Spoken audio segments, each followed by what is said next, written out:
Sean, I've got your, I don't know what it is. I guess it's your marathon number, your tracking tag, and whatever else in there. Saves you having to go downstairs. That is a scary prospect. It is. After all, I mean, you asked me to do this, along with the Duke and Duchess of Cambridge, last year. Yeah. And there you go. it's going to happen in a couple of days, and there's no going back. There is no going back at this point. You are running the marathon. You will be running 26.2 miles, or whatever it is. And we will probably see you at the finish line in under 4 hours, which will be great. In under 4 hours. Where did you get that from? I tell you, you're going to be cheering me on. I'll still be there at about sort of 5 hours 30 probably. I'm very nervous, you know. I think everybody's nervous. You know, all of those people that are running for charities have done the hardest bit. They've done the training, they've raised the money. Now the easy bit comes, which is doing the running. Well, you say it's the easy bit, but I think, you know, for many people, especially this marathon, because it's the mental health marathon. It is a mental marathon. It is as much of an emotional challenge as it is a physical challenge. You know, and you think back to when actually, if you were struggling, when every day felt like a marathon, and you'll know what that's like. Yeah, no, exactly. And I really do. I take my hat off, and all of us have so much respect for every single person that's running the marathon, and everyone's got their different reason for doing it. So there's I suppose there's that added pressure on every single person, whether you're wearing a headband or not. Hopefully everybody will be, to really, you know, make a noise about mental health and help us all remove the stigma, so that it can be a topic of conversation, of which it has been for the last year, and even more so this last week. Everybody wants to talk about it, partly as well because you've talked about it, and that's made a big difference in terms of opening up the conversation. Was that a difficult step to take? It's a weird one. The timing was right, and the circumstance was right, but mainly after doing this campaign for a year.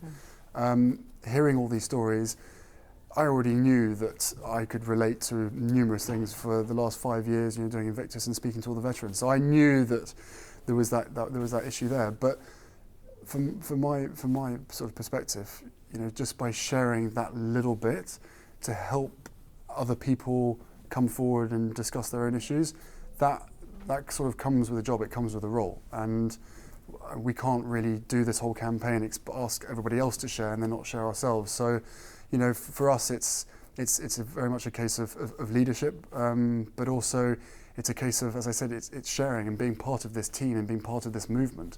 You know, it means a hell of a lot to us, for ourselves and for everybody else. And as I said, what an amazing opportunity, and how unbelievably honoured and privileged we are to be part of this campaign, that clearly the whole of the UK and other countries are really noticing and going, you know what, this is the time, 2017, when the stigma around mental health gets removed, and then everything else will hopefully sort itself out from then.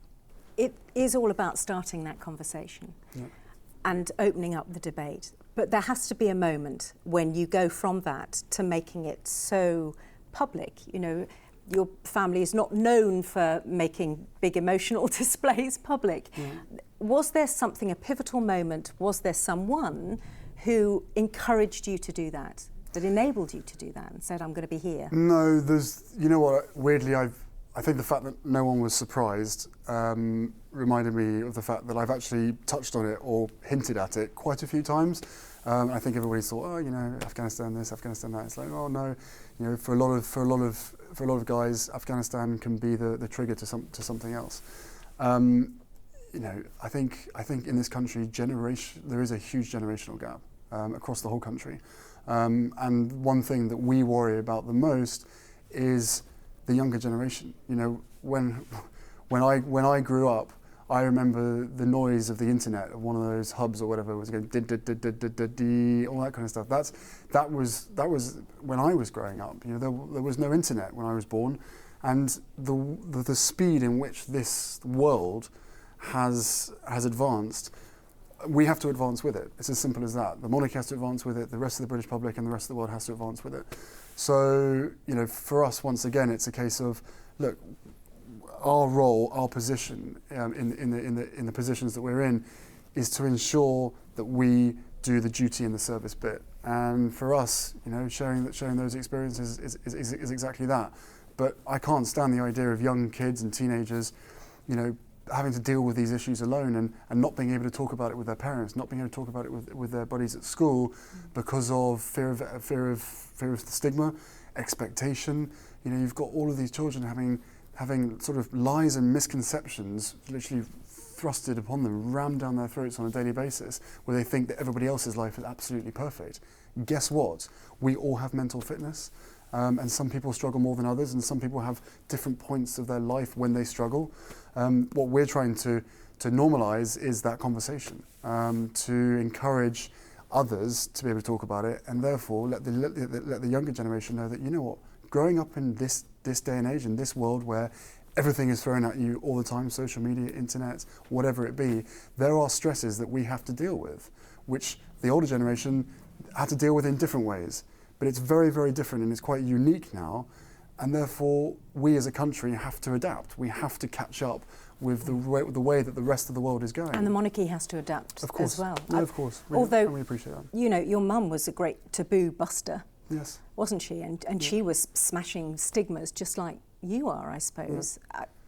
How do you think she would be reacting to what you and William? I think she'd be incredibly proud of hopefully of our leadership, but most of all, the thing that I know would mean the most to her is how proud she will be of the campaign and of the UK. I really do. This is not about us at all. This is about our ability to be able to remove the stigma around a conversation that needs to happen. And I know exactly what she would say, and she'd be like, wow.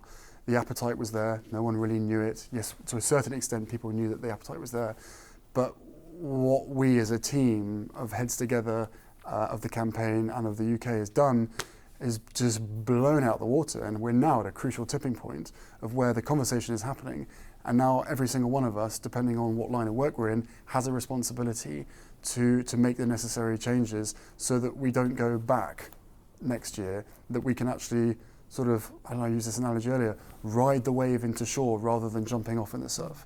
And that's how we see it. You know, the sort of the hard bit has been done. Now the responsibility is on other people to ensure that we can really finish the job. Of course, there's plenty more to come, and Heads Together, the campaign itself is centred around the London Marathon. But post the London Marathon, the job for us is still to continue this conversation and make sure that it's not unfinished business. So you're at 26.2. 26.2. Mm-hmm. Perfect. Don't turn around and look at Buckingham Palace. Just focus on the finish line. Lovely to see you again. Very, very nice to see you. Good luck. Have fun.